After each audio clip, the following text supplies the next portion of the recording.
ভাই তোমরা কোন ধর্মের লোক? তোমাদের কোন ধর্মের মধ্যে আছে যে এই ভাবে হঠাৎ করে একটা গেট খুলে দিয়ে প্রতিবেশী দেশকে তুমি পানি দিয়ে এভাবে ভাসিয়ে দিবে? ভাই ইন্ডিয়াকে আমি ভালোবাসি একটা দিক, আমি সে কারণ হচ্ছে আমার যে নানার বাড়ি, আমার মার জন্মস্থানও ইন্ডিয়ায়, আসামে। কিন্তু তোমাদের এরকম ঘৃণিত কাজের জন্য আমি নিজে ভাই লজ্জিত, আমার নিজেরই ঘৃণা করছে তোমাদের পরিচয় দিতে যে তোমরা আমার নানার দেশের লোক, আমার নানুর বাড়ি ইন্ডিয়ায়। তোমাদের এত বিকৃত মন মানসিকতা।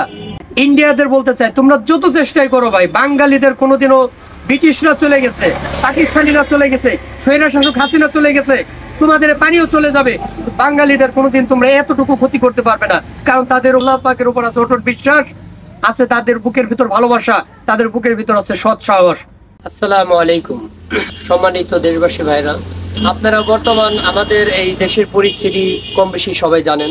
বর্তমান বাংলাদেশের পূর্বাঞ্চলের যে বেশ কিছু জেলা আছে, সেই জেলাগুলা খুবই সংকটময় এবং খুবই দুর্যোগপূর্ণভাবে তারা জীবনযাপন করছে।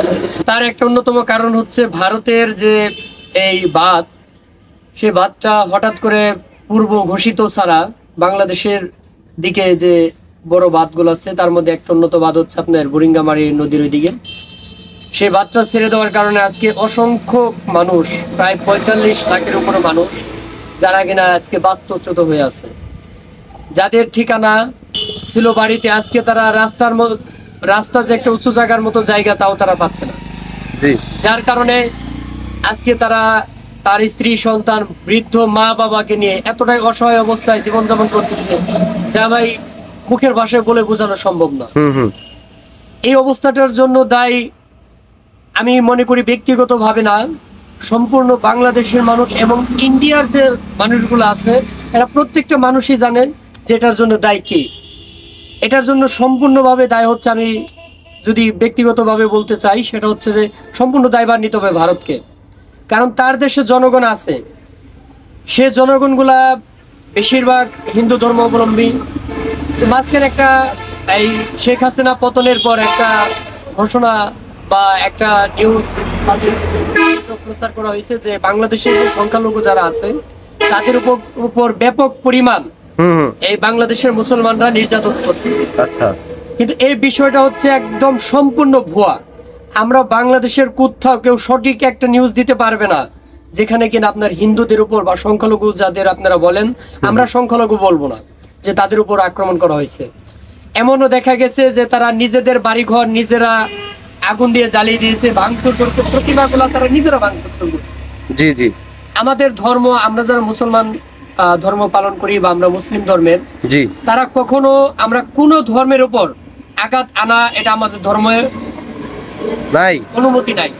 জি জি, বরংস অন্যের জান মাল, সে যে ধর্মের হোক, তার জানমাল নিরাপত্তা দেওয়া পর্যন্ত আমাদের দায়িত্ব। জি জি, তো আমরা সেই দিক থেকে প্রত্যেকটা মানুষ চেয়েছি বাংলাদেশের যে সংখ্যালঘু যারা আছে তাদের পাশে দাঁড়ানোর জন্য।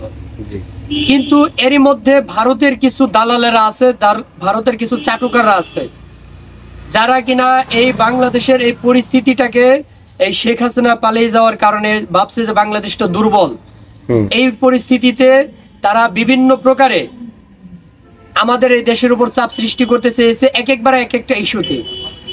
ইস্যুর মধ্যে হচ্ছে প্রথমত আমরা নাকি সংখ্যালঘুদের উপর অত্যাচার করতেছি, নির্যাতন করতেছি, কিন্তু কোনোটাই সত্য নয়। এবং দ্বিতীয়ত আরেকটা বিষয় নিয়ে আমরা বলি, সেটা হচ্ছে যে ইলিশ মাছ। ইলিশ মাছ হচ্ছে আমাদের বাংলাদেশের জাতীয় একটা মাছ, যে মাছটা আসলে আমরা বাঙালিরা চাইলেও সবসময় খেতে পারি না। যে মাছটা বাংলাদেশে বিক্রি হয় 2500-3000 টাকা কেজি, ইন্ডিয়ায় বিক্রি হয় 800 থেকে 900 টাকা কেজি, কিন্তু আমরা এই মাছটা খেতে পারি না।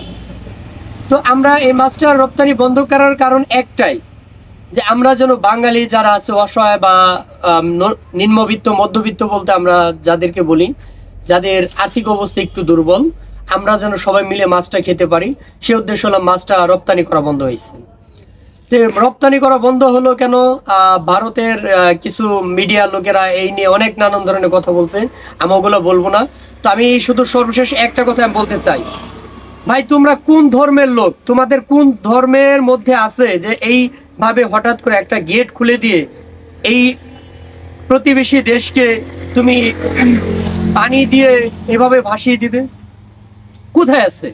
কোথাও নাই ভাই। ইন্ডিয়াকে আমি ভালোবাসি একটা দিক, আমি সে কারণ হচ্ছে আমার যে নানার বাড়ি, আমার মার জন্মস্থানও ইন্ডিয়ায়, আসামে।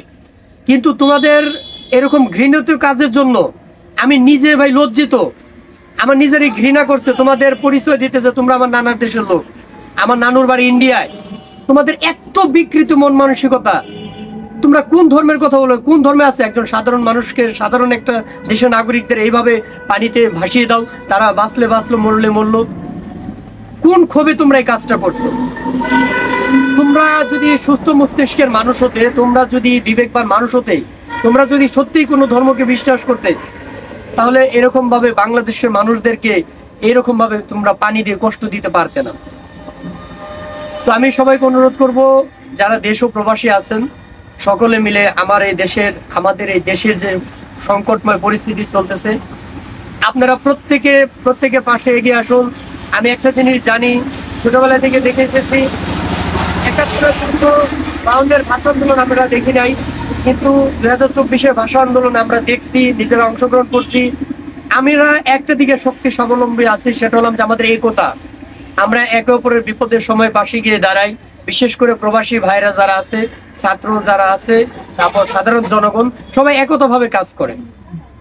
ইন্ডিয়াদের বলতে চাই, তোমরা যত চেষ্টাই করো ভাই, বাঙালিদের কোনোদিনও ব্রিটিশরা চলে গেছে, পাকিস্তানিরা চলে গেছে, স্বৈরা শাসক হাসিনা চলে গেছে, তোমাদের পানিও চলে যাবে, বাঙালিদের কোনোদিন তোমরা এতটুকু ক্ষতি করতে পারবে না। কারণ তাদের আল্লাহ পাকের উপর আছে অটুট বিশ্বাস, আছে তাদের বুকের ভিতর ভালোবাসা, তাদের বুকের ভিতর আছে সৎ সাহস। ঠিক। তোমরা হাজার চেষ্টা করো, বাঙালিদেরকে তোমরা মেরে ফেলতে পারবা, কিন্তু তাদের কখনো মাথা নত করতে দেখতে পারবা না তোমরা। সুতরাং একটা জিনিসই বলবো, যদি তোমরা মানুষ হও তাহলে ভালো, আলহামদুলিল্লাহ, দোয়া করি তোমরা মানুষের পাশে দাঁড়াও।